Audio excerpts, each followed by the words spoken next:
What is phimosis? Phimosis কি? এই ফাইমোসিসটা কি পুরুষদের হয় না মেয়েদের হয়?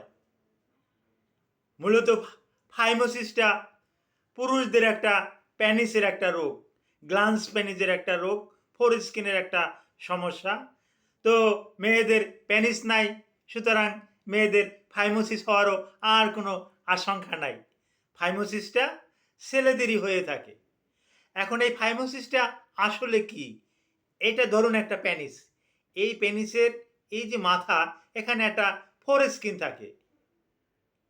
এই ফোরস্কিনটা একটু এদিকে টান দিলে, নিচের দিকে টান দিলে নিচের দিকে চলে যায়। আবার এটাকে সামনের দিকে টান দিলে এই গ্লান্স পেনিস বা মুন্ডি, পেনিসের যে মাথাটা আছে, এটা আবার ঢেকে যায়। কিন্তু কারো কারো ক্ষেত্রে এটা নিচের দিকেই নামে না। তখন তাদের পেশাব করলে দেখা যায় যে সরু নালে পেশাব হয়ে যায় এবং ফলিস ক্যাথেটারের মতন, এই বেলুনের মতো এই পেশাবের রাস্তা, ইউরিথ্রাল ওরিফিসের মাথাটা অনেক সময় ক্যাথেটারের মতন, ফলিস ক্যাথেটারের মতন ফুলে যায়। এটাকেই আমরা চিকিৎসা বিজ্ঞানের ভাষায় ফাইমোসিস বলে থাকি। এর উপরে কিছু গুরুত্বপূর্ণ আলোচনা করব। আসসালামু আলাইকুম রহমতুল্লাহি ওবারাকাতুহু। আমি ডাক্তার মীর শহীদুল ইসলাম। আমার চেম্বার শুভেচ্ছা 255, ঐতিহ্যবাহী শেখঘাট, সিলেট। গুগলে গিয়ে ডাক্তার মীর শহীদুল ইসলাম কথাটি লিখে সার্চ দিলে আপনি আমার সম্পর্কে বিস্তারিত তথ্য পেয়ে যাবেন। যে দর্শক শ্রোতা, আলোচনা করব ফাইমোসিস নিয়ে। ফাইমোসিস ছেলেদের একটা সমস্যা। এই ফাইমোসিসের কারণে এই পেনিসে ক্যান্সার পর্যন্ত হতে পারে এবং হচ্ছে। কিন্তু এই পৃথিবীতে বিভিন্ন জাতি আছে। এই জাতির ভিতরে কয়েকটা জাতি আছে, যেমন ইহুদি একটা জাতি আছে।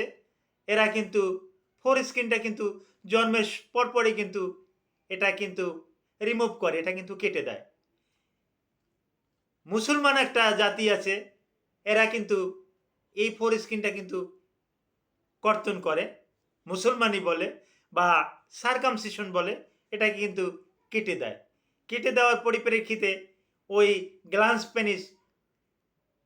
পেনিস সবসময় এটা পরিষ্কার পরিচ্ছন্ন থাকে, কারণ এখানে আর ওই ফোরস্কিন থাকে না, যার পরিপ্রেক্ষিতে ফোরস্কিন এসে যে এটাকে ঢেকে দেবে সেই সুযোগটা আর থাকছে না। কিন্তু অন্য অন্য বেশ কিছু সম্প্রদায়ের ভাইয়েরা আমার আছেন, বিশেষ করে হিন্দু সম্প্রদায়ের ভাইয়েরা আছে, খ্রিস্টান সম্প্রদায়ের ভাইয়েরা আছে। তাদের ক্ষেত্রে কিন্তু এই ফেমোসিস সমস্যাটা বেশি দেখা যায়, যেহেতু তাদের সার্কামসিশন হয় না, খুব কম হয়। ইদানিংকালে অনেকে করিয়ে নেয়, কিন্তু যাদের হয় না তাদের ক্ষেত্রেই কিন্তু এই সমস্যা।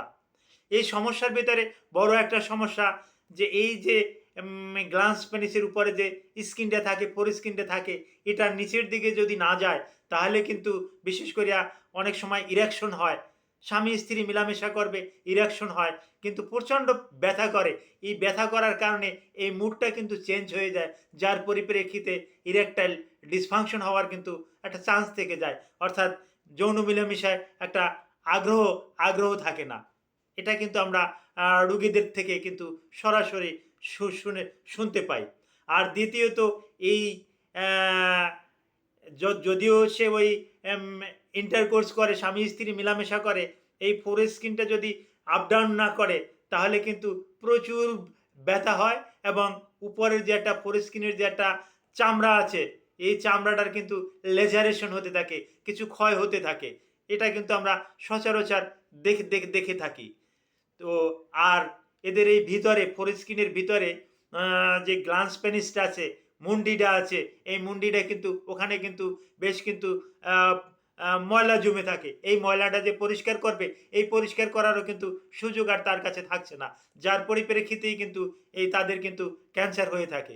বিশেষ কইরা মুসলমান এবং খ্রিস্টানদের কিন্তু এই লিঙ্গে ক্যান্সারটা কিন্তু একেবারে নাই বলাই চলে। তার প্রধান একটা কারণ এরা কিন্তু যথাসময়ে কিন্তু circumcision টা করে নেয়। তো হ্যাঁ, যাদের এরকমের সমস্যা আছে, হ্যাঁ? তারা কিন্তু এই circumcision টা করিয়ে নিলে এই ফিমোসিস থেকে কিন্তু বা ফাইমোসিস বা ফিমোসিস একই উচ্চারণ। এটা থেকে কিন্তু আপনারা কিন্তু পরিত্রাণ পাবেন। Thank you all.